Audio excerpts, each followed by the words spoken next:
आज कुछ सीटों के उपचुनाव के नतीजे आए हैं। आम आदमी पार्टी 5 में से 2 सीटों के ऊपर जीती है। एक सीट पे कांग्रेस जीती है, एक सीट पे बीजेपी जीती है, एक सीट पे तृणमूल कांग्रेस जीती है और 2 सीटों पे आम आदमी पार्टी जीती है। गुजरात में विसावदर सीट और पंजाब में लुधियाना वेस्ट सीट। सबसे पहले मैं लुधियाना वेस्ट से जीते हुए उम्मीदवार संजीव अरोड़ा जी को बहुत बहुत बधाई देना चाहता हूँ। विसावदर सीट से गोपाल इटालिया जी को बहुत बहुत बधाई देना चाहता हूँ। मैं दोनों राज्यों की जनता को बहुत बहुत बधाई देना चाहता हूँ और उनका तहे दिल से शुक्रिया अदा करना चाहता हूँ जो उन्होंने आम आदमी पार्टी में ये विश्वास दिखाया। एक बड़ा इंटरेस्टिंग डेटा है कि 2022 में फरवरी में पंजाब में चुनाव हुए थे और दिसंबर में गुजरात में चुनाव हुए थे। 2022 में फरवरी में जो चुनाव हुए थे उसमें विसावदर सीट हम लोग जीते थे। उसके बाद हमारे जो एमएलए थे वो बीजेपी में चले गए, जिसकी वजह से ये उपचुनाव हुआ। उस वक्त विसावदर की सीट पे, गुजरात की और पंजाब की लोकसभा वेस्ट की सीट पे जितने मार्जिन से हम लोग ये दोनों सीटें जीते थे 2022 में, आज उससे डबल मार्जिन से, लगभग डबल मार्जिन से ये दोनों सीटें हम लोग जीते हैं।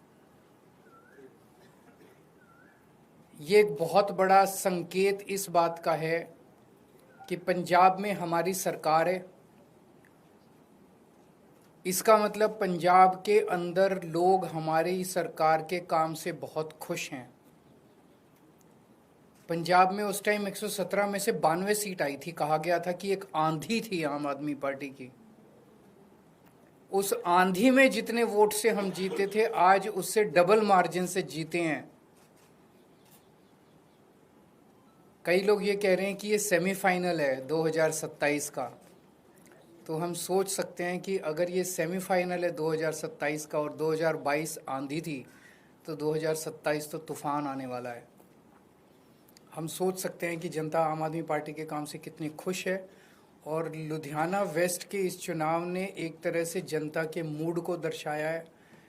एक तरह से पंजाब की जनता ने मोहर लगाई है आम आदमी पार्टी के कामों पे।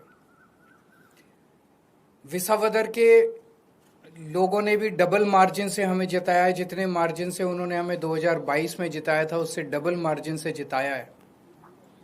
अक्सर कहा जाता है कि बाईपोल में रूलिंग पार्टी जो होती है वही जीतती है। गुजरात में रूलिंग पार्टी बीजेपी है और बीजेपी की तो इतनी पकड़ है शासन के ऊपर, प्रशासन के ऊपर, पुलिस के ऊपर, सारी एजेंसीज उनके पास है। और जिस तरह से साम दाम दंड भेद सारे तिगड़म लगा के बीजेपी चुनाव लड़ती है, उनसे गुजरात के अंदर चुनाव लड़के जीत पाना तो बहुत मुश्किल है। तो अगर डबल मार्जिन से लोगों ने ये वोट दिया हमें, तो ये दिखाता है कि गुजरात के लोग अब 30 साल के बीजेपी के कुशासन से कितने ज़्यादा त्रस्त हो चुके हैं और अब जनता अपनी आवाज़ उठाने वाली है। जनता ने अपनी आवाज़ उठानी शुरू कर दी है और ये दिखाता है कि आम आदमी पार्टी की पॉलिसीज़ के ऊपर और आम आदमी पार्टी ने जो पंजाब और दिल्ली में काम किया उसके ऊपर गुजरात की जनता ने भरोसा दिखाया है। आम आदमी पार्टी पे भरोसा दिखाया, आम आदमी पार्टी की लीडरशिप पे भरोसा दिखाया है। तो गुजरात में अब बीजेपी की से तंग आ चुके हैं और आम आदमी पार्टी लोगों के लिए एक उम्मीद है। 2022 के चुनाव में कांग्रेस को 17 सीट मिली थी गुजरात में, आम आदमी पार्टी को 5 सीट मिली थी। पिछले 3 साल में कांग्रेस के 5 एमएलए छोड़ के चले गए बीजेपी में। आम आदमी पार्टी का 5 में से 1 एमएलए छोड़ के गया बीजेपी में। इन 5 सीटों पे जो कांग्रेस के छोड़ के गए थे, पिछले साल चुनाव हुए थे। पांचों की पांचों सीट कांग्रेस हार गई और बीजेपी के पास चली गई। एक सीट पे जो बीजेपी ने हमारा एमएलए चोरी किया था, आज बीजेपी से हम वो सीट वापस छीन के ले आए हैं। इससे ये दिखाता है कि गुजरात के अंदर टक्कर सीधे बीजेपी और आम आदमी की पार्टी के बीच में है। अभी भी 2 सीटों पे चुनाव हुए, 1 सीट बीजेपी जीती है, 1 सीट आम आदमी पार्टी जीती है।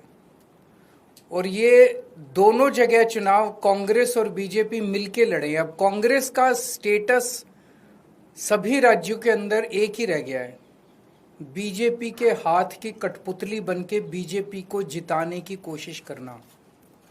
विसावदर के अंदर जिस तरह से कांग्रेस ने, दिल्ली के अंदर सबने देखा जिस तरह से कांग्रेस ने बीजेपी की मदद की, विसावदर के अंदर जिस तरह से कांग्रेस ने बीजेपी को जिताने के लिए पूरी एड़ी चोटी का पसीना लगा दिया। पूरी की पूरी कांग्रेस की लीडरशिप, टॉप लीडरशिप जो है वो बीजेपी की जेब में बैठी है, बीजेपी के हाथ की कठपुतली है।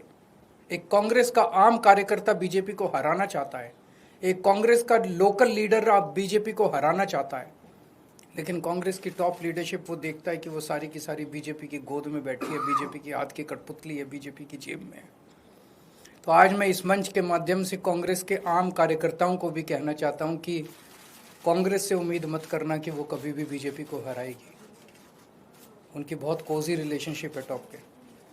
केवल और केवल आम आदमी पार्टी पूरे तन मन धन से इस देश को और राज्यों को बीजेपी से बचाने की कोशिश कर रही है। जो अच्छे कार्यकर्ता है कांग्रेस के, वो सब छोड़ के आम आदमी पार्टी में आ जाओ। अगर आपका कोई 1-2 क्वेश्चंस हैं तो। ये सीट खाली क्योंकि आपके लुधियाना वेस्ट से जो चुनाव लड़े वो राज्यसभा से गए थे, ये सवाल खड़े हो रहे थे, लंबे समय से चर्चा थी कि राज्यसभा से कौन जाएगा, आपके नाम की चर्चा चली। चुनाव में विपक्ष ने ये सवाल किया, राज्यसभा से कौन जाएगा ये पॉलिटिकल अफेयर्स कमेटी तय करेगी हमारी, लेकिन मैं नहीं जा रहा, केजरीवाल नहीं जा रहा। आपने तो मेरे को कई बार भेज दिया अभी तक। मैं राज्यसभा में नहीं जा रहा, लेकिन कौन जाएगा ये पॉलिटिकल अफेयर्स कमेटी तय करेगी। Thank you. इलेक्शन कमीशन को लेकर उसके बावजूद जीते।